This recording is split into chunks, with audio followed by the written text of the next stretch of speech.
yàlla seede na ni bis bu wax jooju génnee moom dootul nekk au représentant ndax lam ko wax mooy kii nga bëgg a jël matul nekk président te boo ko bàyyee mu toog it bu mu toog lu ëpp ñaari at. gis nga ñii foog ngeen am déglu leen bu baax ñii président de la république ñun Bassirou Diomaye Faye ñun ñoo daj ci moom pour mu nekk président du ñoom ñii ba yàlla xam na ni ñii ko wër tey 99% bi musuñu koo sax yéene mu nekk DG tey ñu bëgg a changer histoire. jërëjëf Régis ginnaaw it Amadou Ba ba mu yëkkati ay kàddu kii di Pape Abdourahmane Dabo nekk njiital SNHLM moom it daal na ko tontu ci page Facebook am ne témoin direct des faits est tenu par le devoir de vérité maanaam moom mi nga xamante ni moo fekkee lépp te war a wax dëgg ndax nee na j'ai personnellement facilité à 2 reprises les échanges téléphoniques entre madame Aminata Touré et monsieur Ousmane Sonko moom nee na ñaari yoon sax daal na yomb déggoo bi nga xamante ne Ousmane Sonko déggoo na ko ak Aminata Touré ci téléphone ginnaaw buñ ko làkkee jant bi foofu ca kaso yi Mamel ba tax na nag nee na je considère dès lors que l'honorable Amadou Ba a commis une erreur quoique de bonne foi je me tiens prêt si nécessaire à revenir sur le sens et la portée de ces conversations nee na kii di Amadou Ba nekk député foofu ci Assemblée nationale def na erreur génn wax yëkkati ay kàddu nee na nag moom bu fekkee li nga xamante ne moo di ab tontu dina ko joxe bu fekkee si nécessaire ndax fu mu nekk ni pare na yamu ca it nee na li nga xamante ne moo di conversation yi maanaam waxtaan yooyu dox ci diggante Ousmane Sonko ak Aminata Touré dina génn wax dëgg-dëgg lan la doon Pape Samba dafa mel ni yëf yi mujjee na doon ay tontonte. waaw te man je pense que ñun Sénégal dañoo tooñ ay waliw wala am na lenn loo xamante ne xew na ci réew mi daal loo xamante ne ñun on ne peut pas avoir de dirigeants yoo xamante ne jox nañ ñu cër c'est-à-dire que ñun man dama foogoon ni gis nga après Macky Sall am na yenn niveau yoo xamante ne dootuñ fa wàccati mais c'est-à-dire que je ne pensais vraiment pas qu'on aurait pu avoir pire que Macky Sall man loolu fooguma ko woon wax dëgg neex yàlla en toute sincérité yàllaa ma tiim mais gis nga ce qu'on est en train de voir là ce à quoi on est en train d'assister c'est-à-dire que lii dafa rafetul sax gis nga on parle de benn texte boo xamante ne on te dit de 16 lii wëg lii moo fa xew yóbbu naa ko justice pour question de transparence def naa fa lii wëg loolu mais c'est-à-dire que yow bu fekkee ni da ngay tontu mais réponds sur ça mais par exemple Aminata Touré qui vient nous dire man Ousmane Sonko waaw def nañ lii kaso waxtaan nañ nangam sangam te loolu sax pour mu gën a yomb dama bëgg ñu dem déglu Aminata Touré ba muy wax ci discussion bi mu ne def na ko ak Ousmane Sonko lan la wax intégralement ci loolu ak lan moo nekkoon njëriñu discussion bi dañu dem avec la complicité de la région ñu teewlu Aminata Touré ñu dellu si waat ci plateau bi. nekk na kaso di wax ak man téléphone te pourtant ma nga doon topp kuy wax ci téléphone nekk na kaso ñu organiser ko muy wax ak man téléphone na ko na wax ndax am na am amul booba ca kaso ba man maa ko amaloon njëriñ moom amaluma woon njëriñ ndax ku ñu téyee ca kaso ba mënoo amal kenn njëriñ. ñoo ko teewloon doon man li ma ci gën a intéressé mooy daaneel bi nee na moom Ousmane Sonko ba muy nekk kaso moom Aminata Touré moo ko amaloon njëriñ waaye munoo nekk ci kaso bi de amal njëriñ nit c'est-à-dire que ces gens-là ils sont persuadés c'est-à-dire que ñoom dañoo gëm ni ils peuvent être dans la réécriture de l'histoire c'est-à-dire que ñoom loolu lañ gëm quoi ñoom dañ en fait li ñu bëgg boo seetloo narratif bi ñuy jaay commencé woon nañ ko ci report yi naan affaire report yi li ci Aminata Touré liggéey bis dina feeñ par rapport ak candidature Diomaye li ci Aminata liggéey bés dina feeñ léegi nee na Ousmane Sonko ba muy nekk kaso moom amalul woon njëriñ kenn moom moo ko amaloon njëriñ ma ne waa léegi ñi nga xamante ni ñoo nekkoon les foules qui sortaient suite à la désignation de Bassirou Diomaye Faye par qui par Ousmane Sonko c'est-à-dire que ñoom ñuy wax lii yàlla xam na ni ñoom ñoo doon tagg Ousmane Sonko en 2024 di wax générosité bi Ousmane Sonko faire preuve pour tànn Bassirou Diomaye Faye parce que xañoon nañ ko mu bokk gis nga jamono jooju noonu Aminata Touré di wax ni naan munoo nekk kaso di amal kenn njëriñ prison Cap Manuel la prison de Cap Manuel était plus courue que le palais de la République de Macky Sall Macky Sall ba muy yónnee ay nit prison Cap Manuel Ousmane Sonko pour waxtaan ci ay possible report ak yooyu xam na ban njëriñ la amoon ba ñuy dem di wuti ji Ousmane Sonko di dem di waxtaan ak moom. Pendant ce temps tout le pays était accroché à lan mooy nekk décision Ousmane Sonko. C'est pas pour rien que ñu génnee une vidéo ne dañuy def la stratégie ñu ne dañuy def le choix ministère de la justice d'alors muy Aïssata Tall Sall génnee communiqué un dimanche pour wax ni détenu mënul def vidéo ci biir prison képp ku ci nekk c'est-à-dire que c'est pas pour rien. C'est pas pour rien qu'en 2024 ba ñu ne dañoo tëj Ousmane Sonko boo demee ci stade yi fépp ngay dégg turu Ousmane Sonko naan Sonko na mën naa la c'est-à-dire que ils ne peuvent pas réécrire l'histoire mënatuñ ñëwaat dans une tentative de réécriture de l'histoire Ousmane Sonko il a été emprisonné Ousmane Sonko empêché nañ ko pour mu bokk mais terewul empêché nañ Ousmane Sonko mu bokk tëj nañ ko kaso def nañ lu nekk pour la candidature de Bassirou Diomaye Faye la candidature de Bassirou Diomaye Faye n'est pas passée elle est passée Ousmane Sonko en étant en prison il a fait élire le président actuel de la République Bassirou Diomaye Faye à travers un choix boo xamante ne dafa def toute une stratégie sa stratégie lan la woon mais gis nañ vidéo yi ñun quand même vidéo yi ñun gis nañ ko gëlëmuñ ci diggante bi dafa yàggut sax yàggul ne dañuy tànn quatre nit ñoo xamante ne dinañ leen jàllale pour ñu mën a porter projet bi ci kaw loolu bu candidature yooyu yëpp jàllee man sama tànneef mu ngi nekk Bassirou Diomaye Diakhar Faye pour ngeen falal ma ko waa yaa xëyti nag lii nag ñun dund nañ ko ci biir réew mi c'est pas quelque chose qu'on est en train d'inventer waa lii yëpp bu ci amee tey jii Aminata Touré bëgg ñëw nañu moom man maa ko amaloon njëriñ ba muy nekk kaso donc moom mënoon na fal président Bassirou Diomaye Faye mënoon na ko tànn ci biir élection yi campagne bi mënoon na dem ci sénégalais yi ne leen Bassirou Diomaye Diakhar Faye man ma Aminata Touré man maa amal njëriñ Ousmane Sonko moo tax tey seen candidat tudd Bassirou Diomaye Diakhar Faye man gis nga li ñu waxtaan ñoom ñaar sax franchement ñoom ñaar la quoi man j'ai d'autres chats à fouetter mais bëgg travestir l'histoire c'est-à-dire que loolu mënul dugg ci xelu nit ñi ce n'est pas possible. C'est que l'histoire est tellement récente. Elle est récente. C'est-à-dire que ñoom man nangu yàlla xam na ne man nangu naa le président Bassirou Diomaye Faye ne àndatuma politiquement ak Ousmane Sonko man nangu naa loolu. Loolu mën na nekk on est dans une démocratie mais quand même bu ñu foowee suñu xel yi. ñoom seen première tentative bi ñu échoué mooy vouloir montrer aux Sénégalais que Bassirou Diomaye Faye c'est-à-dire que moom du président par défaut. c'est-à-dire que du président boo xamante ne Sonko ko tànn dañ naan la yàllaa ko fal coalition Diomaye président ñoo ko def président gis nga loolu. yàlla xam na ne fii ba 2050 xam nga ñu naan vision 2050 fii ba 2050 duñ ci mën dara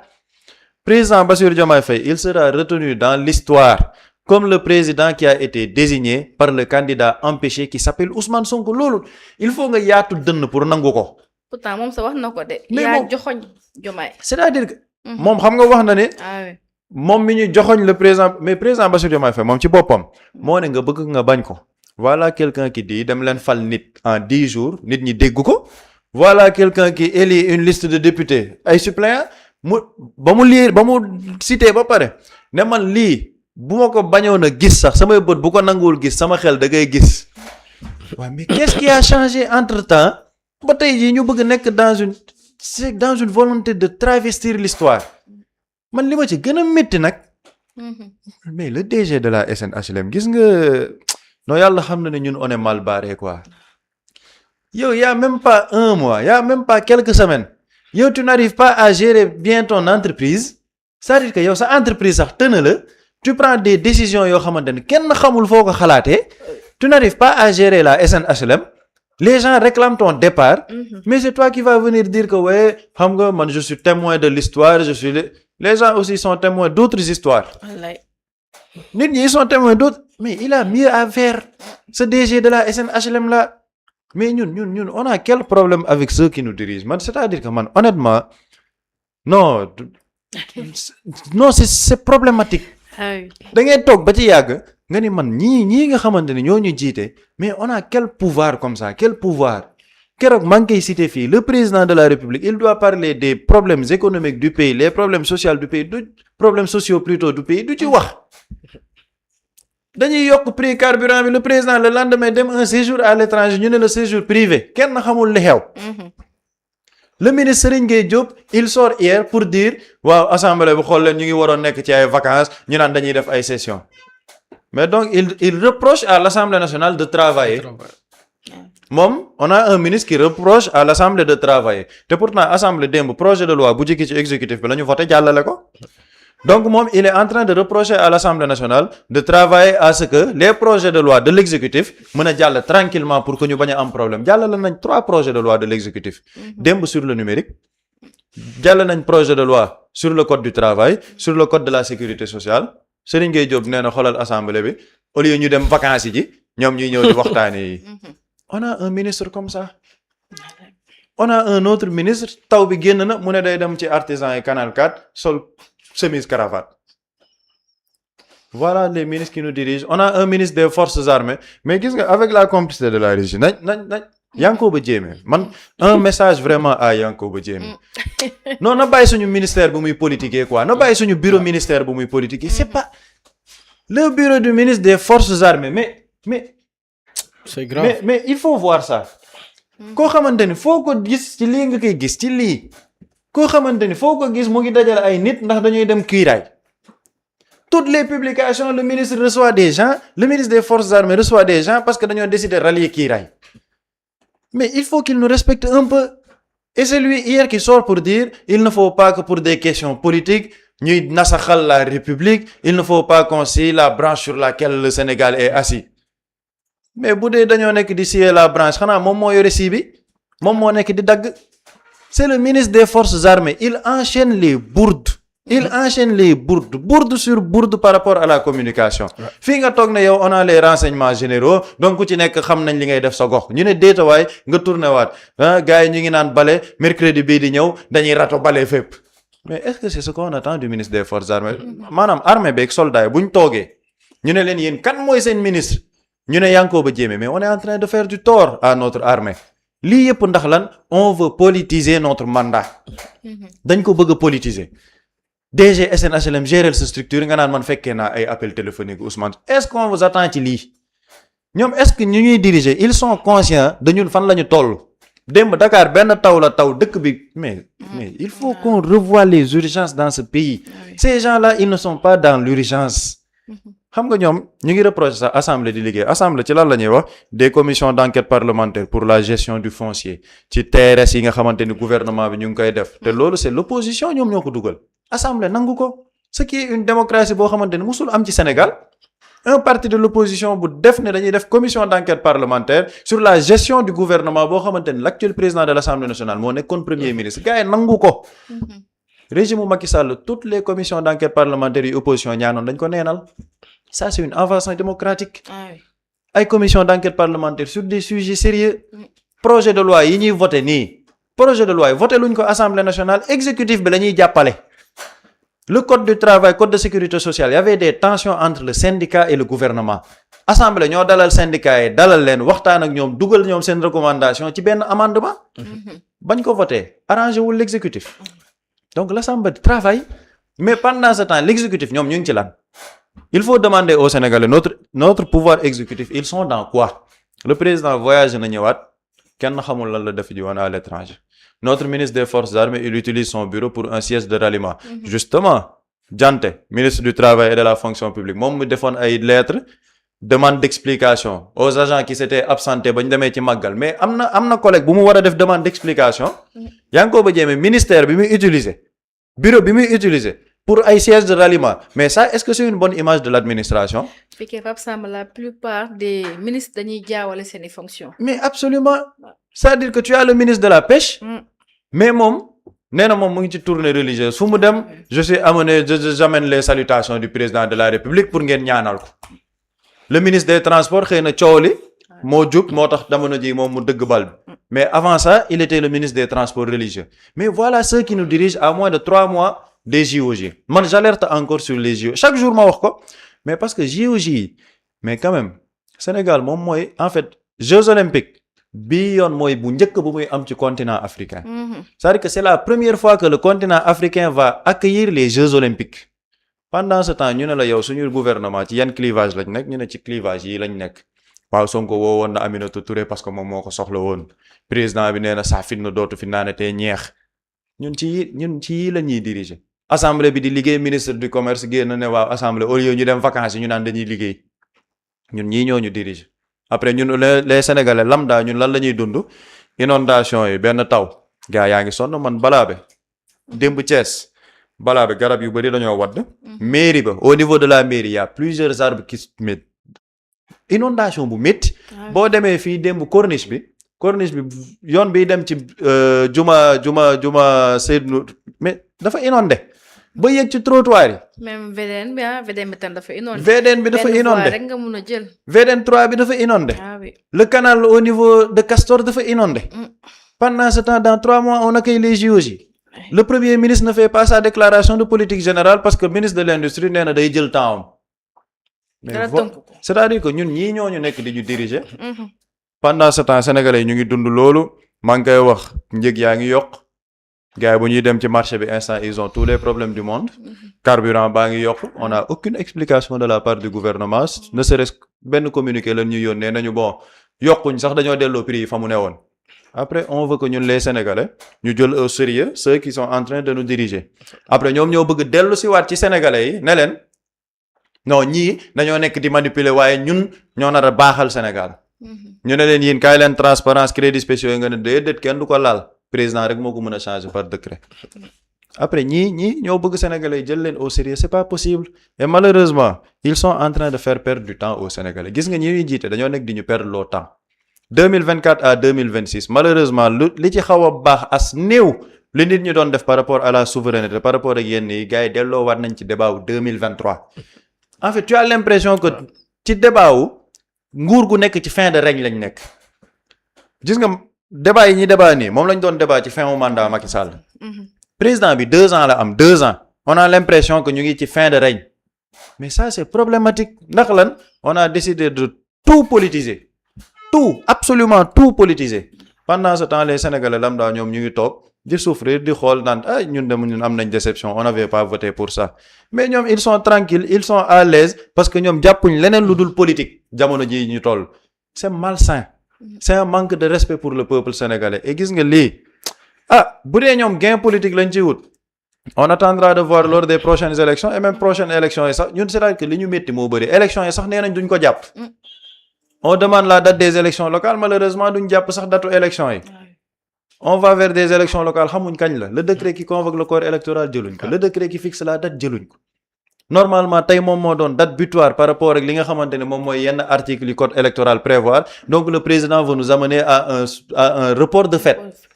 ndax lan contourner assemblée nationale mais tout ça nga koy teg sénégalais après nga bëggaat sénégalais yi ñëw déglu la yow nga naan leen man maa nekk di protéger la république les institutions c'est pas possible les sénégalais duñ la déglu te lii nag boo vraiment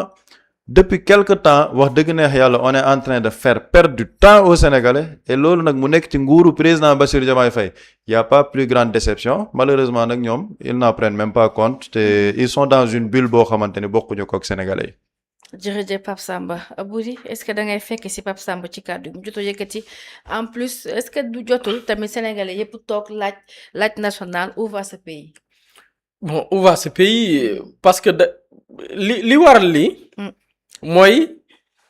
problème de choix. xam nga da nga teg sa extrait ki nga xam ne mooy. Amadou Ba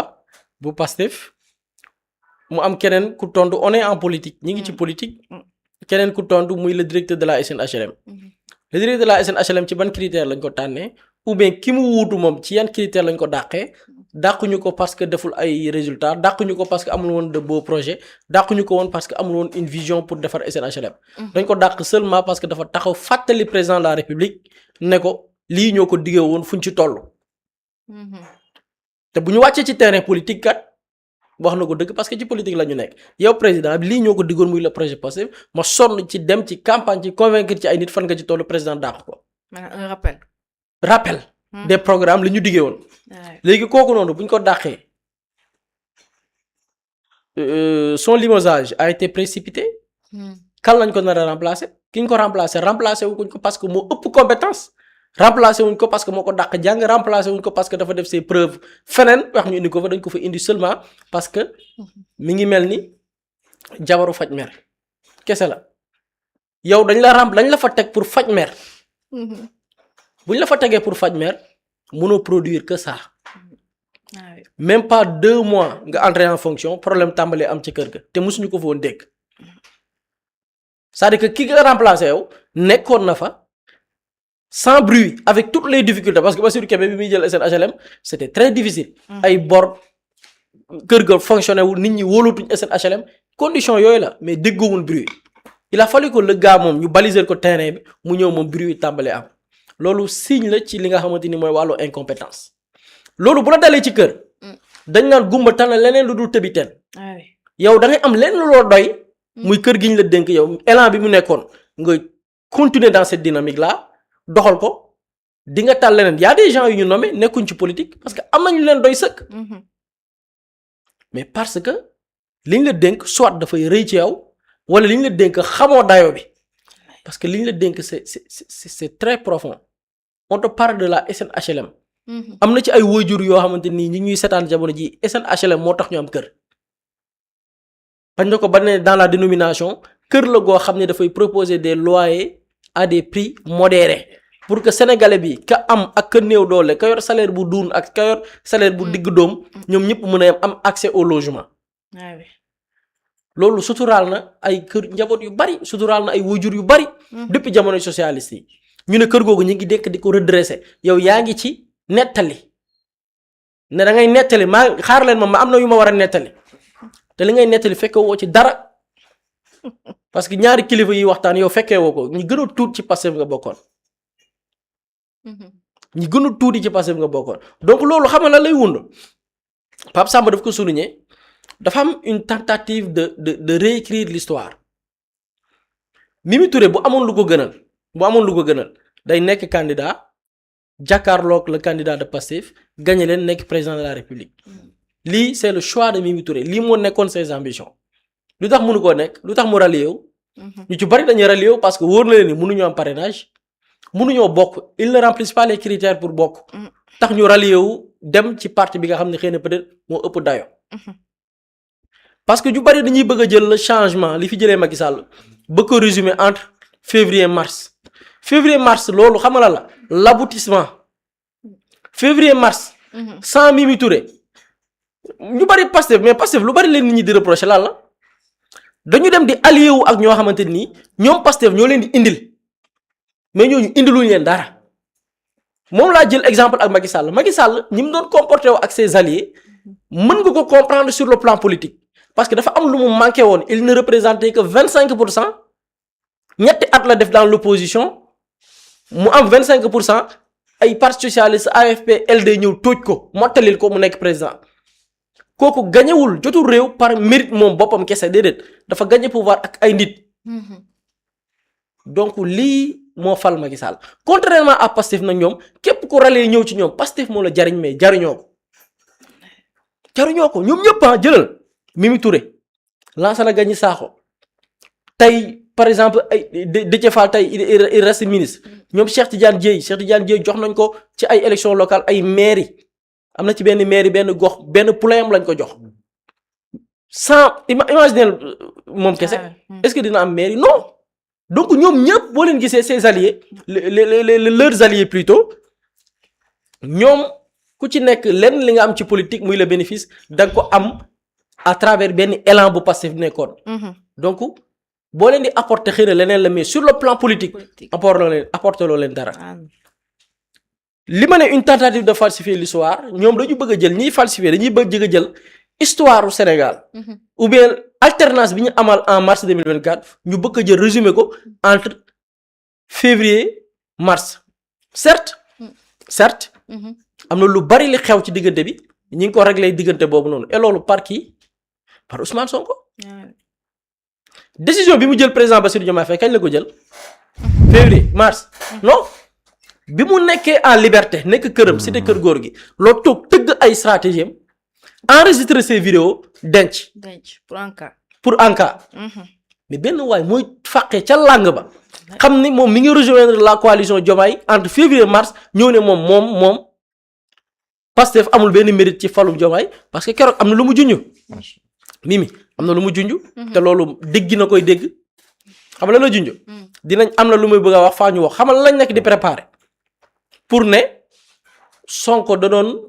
militer pour le report des élections. que nekkoon di manœuvrer ak Macky Sall pour que ñu aj élections yi pour que moom mu nekk candidat ñu neenal candidature Bassirou Diomaye Faye lii lañ bëgg nekk di concocter di ko préparer. que Diomaye moo xam nga lañ bëgg a gëmloo Diomaye moom moo xeex pour que candidature am jàll. xam nga lañ bëgg a créer Mimi Touré moo jël en tant que avec son expérience et en tant que vraiment une personne très réseautée moo def ay linkam à travers l'ONU pour que ONU génnee benn communiqué ne Macky bu reporter élection yi que mérite bi Mimi Touré la ci boppam parce que moom moo am dayo international moom moo saisir les instances internationales pour qu'elle mette la pression sur Macky Sall pour que mu maintenir les élections lii la ñu narratif bi ñaari weer Mimi Touré dafay mën a fal président Diomaye la ko fal vidéo te vidéo bi ki ko def c'est Ousmane Sonko. ak photo. mais xam nga tax vidéo ba sax ëpp solo. Ousmane Sonko par exemple bu yónni woon par exemple. Amadou Ba Ayib Daffé ou bien kàngami parti bi El Malick Ndiaye. ne leen yéen dem leen. wax leen ni man Ousmane Sonko Diomaye laa tànn kenn du fal Diomaye. ñooñu bu ñu génnoon laa la wax de def conférence de presse ne dem nañ seeti Ousmane Sonko nee nañu Diomaye la tànn sénégalais yi duñ ko gëm. dañ ne waxu ko. yéen da ngeen di loobi loolu lan leen sénégalais di wax Diomaye ngeen bëgg a loobeel waaye du fi jàll. il a fallu ko moom Ousmane Sonko mu xam capacité électorat bi ak ni ñuy réfléchir mu ne xaaral ma def sama vidéo nettali ci làmmiñu borom. nuy tetee ces vidéos Diomaye gars yi de xoolal dina am ñu ànd ci de mais dina am ñu bari ñu ne man lii dalul sama xel. dina am ñu bari ñu ne lii daal il a fallu que Ousmane Sonko def une vidéo enregistré ko pour que nit ñi mën a gëm ni kon d'accord ndigal bi ci Ousmane Sonko la jógee. te loolu bi ñu koy tëgg laax 2024 yegg seegul. on était ñi ngi ci année 2023. léegi ay nit bëgg a jël résumé cette histoire ci février mars 2024. élection li tax mu am 2021 la tàmbalee. Macky Sall ku ko bàyyi woon ak pexem. suñu borom xam na ni. mandat la yóotuwaat day nekk candidat et dina ko gagné. teg ay pexe. il a fallu que depuis 2021 ay nit jàmmaarloog moom xeex ak moom dans les rues de 2021 à 2024 mu sentir la pression renoncer à sa candidature pour l'élection de 2024 tabb nit. malgré lui parce que bi mu naan da ngeen ma koy ñaan loolu lépp guddal jël la woon donc mérite bi xam nga la. ñi nekkoon mettre la pression mérite bi ñooñu la ñooñu ñoo tax élection am sinon élection du am léegi ay nit xam ne mosuñu jël risque dans leur vie da nga ciy gis koo xamante ni Pastef la bokkoon tey mi ngi ci gouvernement bi mosu jël risque ñi dañu làqatoo ñi dañ dawoon day gis parfois kuy wax di wiccaxu di sànni bopp ay reetaan jàpp la ne pourtant Macky Sall bi mu leen di duma say ñooñ di rey ay nit pourtant kenn dégg la woon gëdu ñoom di toog di wiccaxu bopp di jaay pànk di jaay dama am fit kenn génnu ci woon ne serait-ce que waxuma nga génn ne ànd ak gars yi de mais nga génn rek wax kenn ñemewu ko woon tey la jamono neex ba ku nekk di jaay dëgër musóor kii di jaay di génne ay biceps di wane ni ma am fit tey la am fit gi nga tey la woote am fit neex mais ñoom ñëpp ba ci ñi bokkoon Pastef rek lii yëpp ñu ci bari tey la wax neex ñu ci bari tey la leen xam. la plupart tey la leen sénégalais yi xam am na ñoo xam ne xamuñu leen woon. yow imaginez un parti comme Pastef de 2021 à 2024 ak ñi ci xam ñëpp yow nga ne Pastef nga bokk kenn xamuloo woon. yow nga ne Pastef nga bokkoon ci période boobu yow kenn xamuloo woon maanaam il a fallu que Pastef accéder ci pouvoir yow ñu lay soog a xam parce que ci bokkat yi nga bokkoon. tey ñooñu ñoo taxaw tey ñu ne ñoom ñooy bindaat histoire yow bu du woon nomination ñu ne diw moo remplacé diw nit ñi xamuñu la. surtout. musoo sonn dajuñu tous ay tapet lañ léegi ñooñu tey ñoo nekk tey bëgg a falsifier l'histoire et Sénégalais duñ ko seetaan. et loolu c'est le rôle des médias. parce que le rôle média dafa bokk ci les faits. ni mu déroulé woon ñu expliquer ko ni mu demee. bu amee nag des gens yi nga xamante ni de mauvaise foi dañu taxaw tey pour bindaat loolu il est de notre rôle et je pense que loolu du yam rek ci ay chronique toog wax nii mais loolu ça nécessite de la documentation ça nécessite de la production ça nécessite vraiment benn travail d'archivage boo xam lu ko mooy gis nga dinañ jaxase réew mi dinañ lëndëmal xel yi parce que ñoom pare nañ parce que fa lañ tàmbalee ci affaire bi produire un film lañ tàmbalee bu ñu paree di nga gis ñeneen am na ku bind livre fan yi dégg naa am na ko bind ñu ngi di bind ay livres ñoom ils sont dans cette dynamique nag avec vraiment de manière scientifique di ko dérouler il va falloir que nag ñi nga am les possibilités les moyens de le faire ñu def ko et ñun génnewuñ ci suñu bopp muy les médias faire des productions yi nga xam ni dans le temps li nga xamante ni mooy les générations qui vont venir dañu mën a jot la vraie version racontée par des acteurs qui l'ont vécu pas ñi nga xamante ni dañu abonné woon aux absents ñi fàq daw génn dëkk bi bu ma nee génn dëkk bi am na ñu daw par stratégie c'est bon ñu préciser ko am na ñu daw par stratégie parce que seen daw boobu noonu am na lu bari lu mu joué parce qu'il fallait pas que ñoom ñoo sacrifié wu il fallait que ñu libre parce que ci liberté boobu la ñuy amalee njariñ li nit ñi doon porter comme lutte mais daf ci am ñoo xamante ni ñoom dañoo dawoon ñu leen di woo saa dama dégg le président du mouvement des cadres de Pastef professeur Daouda Ngaw mu ne am na ci kenn koo xam ni ñemewul woon xam nga am na ñoom dañu exilé woon mais ñi ngi doon appel di woo téléphone di jokkoo gars yi nekk fii Sénégal di xool gars yi yan pexe la ñuy teg sur le plan politique pour changement am mais am na ñoo xam ni dama dégg professeur am na kenn koo xam moo gën a rëy laa jamono jii de day dugg gis appel groupe rek mu daw c'est-à-dire yow ñeme woon dugg appel maanaam appel visioconférence yow ñeme woon lépp luy Pastef yow da nga doon daw rocceeku ci buñ defee appel nga gis sa tête bi rek gis Pastef rek nga daw kii de affaire yi neex nga ñëwaat ndànk gën a rëy la amee. comme si ce n'est rien fait. comme si ce n'est comme li waa ji waxoon comme si ce n'est rien fait li ndaw sa waxoon comme si ce n'est rien fait. am ñoo xam ni lobbying lañ leen defaloon ci cellule bi ñu nekkoon moo xam diaspora la wala fii benn nit moo leen defal lobbying propulsé leen alors que am na ñu nekk diaspora yu leen ëppoon mérite. ñu defal leen lobbying te kenn xamu leen woon il a fallu que changement de régime am nit ñi di leen soog a xam diw mooy diw. kenn ràññeewuñ leen c'est des gens yoo xam ne effacés parce que bëgg nañ lépp lu ñu tudd Pastef bu leen ci tudd léegi ñooñu tey ñu ne ñooy falsifier histoire bi mais nit ñi duñ ko seetaan parce que lii ce n'est pas un combat de Pastef le combat de Pastef bu doon Pastef kese ak seeni militants ak seeni carte membre Pastef du falu c'est un projet boo xam ne plusieurs Sénégalais des millions de Sénégalais lañ ci gis seen bopp adhéré ci sans yor carte membre donc ce n'est pas l'histoire seulement d'un parti politique mais c'est l'histoire de tout un peuple bi nga xam ne xeex na voté na pour changement am peuple boobu histoire am du nangu kenn ku ko raconter et Inch'Allah je pense que ça va pas prospérer parce que sa xalaat def na ci liggéey bu am solo ak benn avant premier épisode exactement et loolu gars yi ñu ngi ñuy mettre pression yéen seen épisode yi fu mais dina ñëw parce que y a d'autres choses yoo xamante nii comme man bëgguma annonce jiguma bu ma annoncé rek du ba annoncé du mës a ñëw léegi mais gars yi non on va aller vers des productions vers des productions vraiment ay long métrage lay nekk yoo xam ni mais machallah sur plusieurs aspects dinañ ci revenir et ça concerne les événements yi fi amoon et d'autres choses yi nga xamante nii loolu dafa baax ñu archiver ko mu des sur internet ay génération bu ñu ñëwaatee même bu ñu fi jógee di ko suivre di xam ne histoire ni la.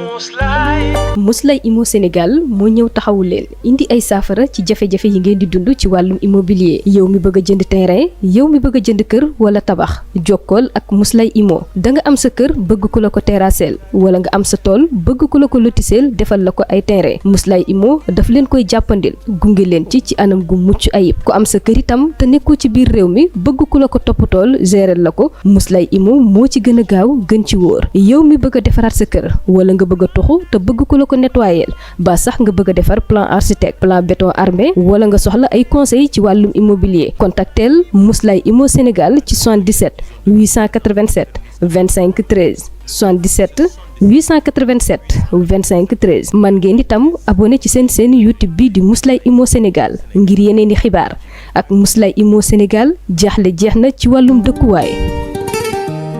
Quand l'immobilier devient une évidence, contactez-nous.